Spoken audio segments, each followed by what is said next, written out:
From almost the first day of his presidency, there have been calls for Donald Trump's impeachment.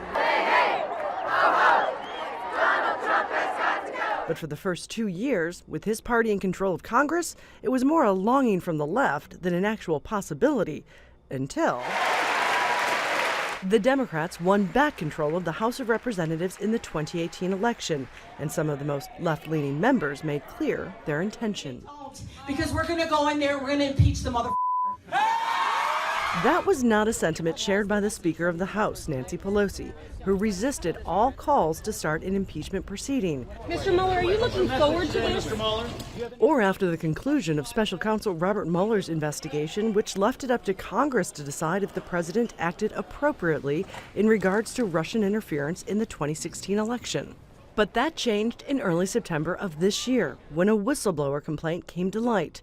In it, the still anonymous national security official wrote of more than a half dozen officials who knew about a phone call between President Trump and the president of Ukraine, and they found it deeply disturbing. The allegation was that Trump was holding hundreds of millions of dollars in military aid meant for Ukraine, which is fighting off Russian aggression, until the Ukrainian president promised to investigate Trump's potential political rival, Vice President Joe Biden, and his son Hunter, who had worked in Ukraine. In damage control mode, the White House released notes from the call.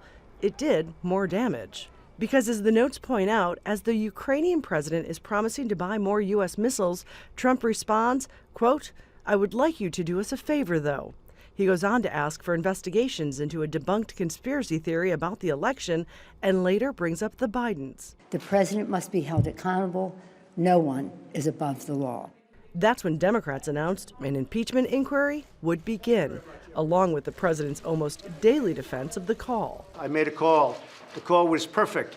There was no quid pro quo. There was nothing. It's a witch hunt.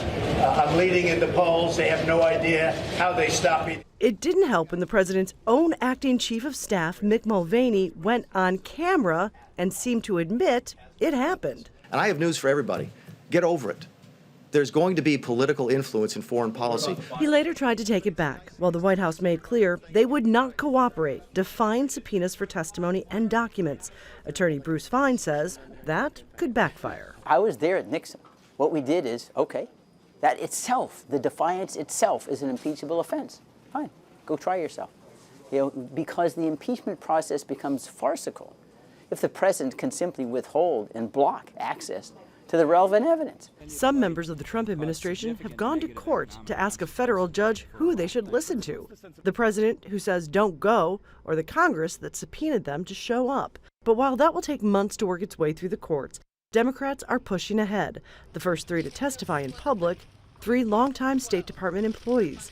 They testified behind closed doors that the president did withhold hundreds of millions in military aid to Ukraine because he wanted a debunked conspiracy theory and his political opponent investigated. Republicans have been struggling to defend the president, but many seem to be settling on one strategy. I would make the argument that every politician in Washington, other than me virtually, is trying to manipulate Ukraine to their purposes. Menendez tried it, Murphy tried it, Biden tried it, Trump's tried it. They're all doing it. They are all trying to manipulate Ukraine to get some kind of investigation, either end an investigation or start an investigation. The everyone does it defense, except no other president in the history of the country has been proven to do what Trump allegedly did. A slim majority of Americans now support impeaching the president and removing him from office. Both sides will be watching to see if that changes with public hearings. The results could determine the president's fate in office and in the history books. Patty Culhane, Al Jazeera, Washington. OK, let's bring in Thomas Gift. He's a lecturer of political science at the University College London. He joins us from our bureau in the Shard. Thomas Gift, welcome to the Al Jazeera NewsHour. OK, so they're going public with this. How does this change the optics? Well, that's a great question. Up until now, everything has been occurring behind closed doors. And so Republicans have essentially been saying that they haven't been able to make a case in favor of Donald Trump. Now that it's going public, everybody's going to see it. Washington is going to be centering their attention on these public hearings. The American people are going to be seeing it. Up until this point, a lot of it has really just been about fact funding. I think this is really the first opportunity that Americans will have to kind of see the process for themselves and make judgments for themselves. And when it comes to the implications beyond the political and the personal for the Trump administration, does the fact that it's going to be in public, on camera, 24 hours a day, because one can tell the American news networks are really looking forward to this, they are getting ready for it, does it bring a certain added effervescence to that process? Well, it's certainly made for television. I think one concern is that this just becomes political theater. I think Republicans may actually prefer if that is the case, whereas Democrats want to kind of maintain a degree of seriousness here, commensurate with the weight of the accusations that are being charged against Donald Trump. So certainly you're going to see Republicans trying to make light of this, essentially saying that there's no there, that this is nothing to be concerned with. But Democrats, of course, are going to be focused on the evidence and making the case why this did constitute a very serious abuse of power. The fact it's going to be in public, on camera, does that strengthen, quotes, the case against him? Well, I think that it does, because when Americans kind of see these individuals, longtime State Department officials, those who have been serving in the public interest for quite some time, they see the faces, they hear the voices. I think it personalizes this in a way that up until this point it has not been. And so, you know, whether the Americans public will actually change their mind on this is something different. I mean, it certainly is the case that right now Democrats are really locked in, Republicans are really locked in, and there's not a whole lot of movement in the polls. Either they're supporting Trump or they're not supporting Trump. And so whether this public hearing will actually do anything to alter that is very much a question mark at this point.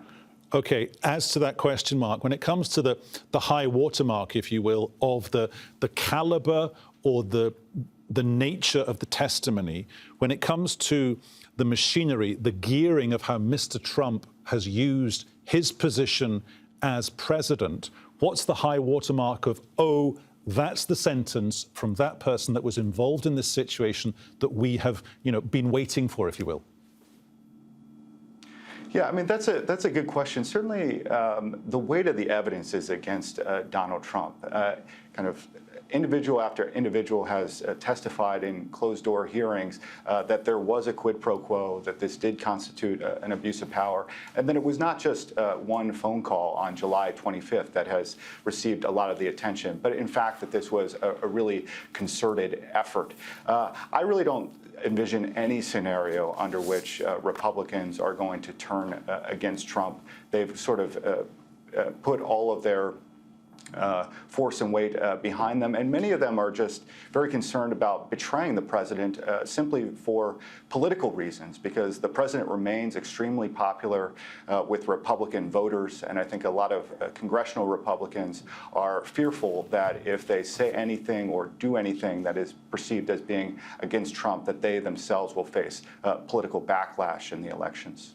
OK, I'm intrigued briefly as to this idea that people can take, I guess it would be a calculated guess or make a calculated reaction and then vote on whether they think it is illegal or not, depending upon what they feel he might have said or might have wanted to say during one phone call.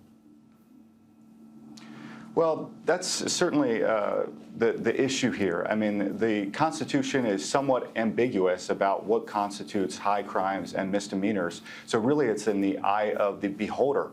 And so Republicans, I do think, may at the end acknowledge that there was a quid pro quo, but they may just say that this doesn't rise to the level of an impeachable offense, or there was no intent to commit a crime here, or in fact that the international relations strategy with Ukraine was in some way so incoherent that you can't lay blame on any one individual, not least the president. So certainly Republicans are going to kind of distract and say that there's no one individual that can kind of testify that this quid pro quo was there. But even if it is, I think Republicans will just stand behind the president and say this just doesn't rise to the level of an impeachable offense, even if it's problematic.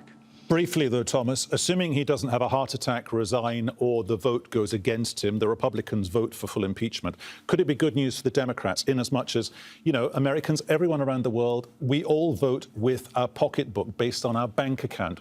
And if in the run-up to the election, this still looks bad for him, however, is he only able to go to his political base? Because those people who maybe wouldn't have voted for him, but financially are doing well, they think, with him in the White House, would maybe have thought about voting for him, but they won't because of all this stuff going on cable news all the time. Well, that's a great question. I mean, up until this point, Donald Trump's base has been staunchly behind him and very loyal. And his strategy, by and large, has been to mobilize that base and activate him. And if you look at polls among Republican voters, he's still very, very popular. Has declined in terms of his approval ratings slightly in the past few weeks, but it's very difficult to say, I think, how this will ultimately unfold going into the election. Certainly this mobilizes Democrats, but in these key swing states, and again, everything really happens in the swing states, there's not a clear majority of individuals who are supportive of impeachment. So, you know, it could just be one of these things where at the end of the day, kind of on net, it washes out.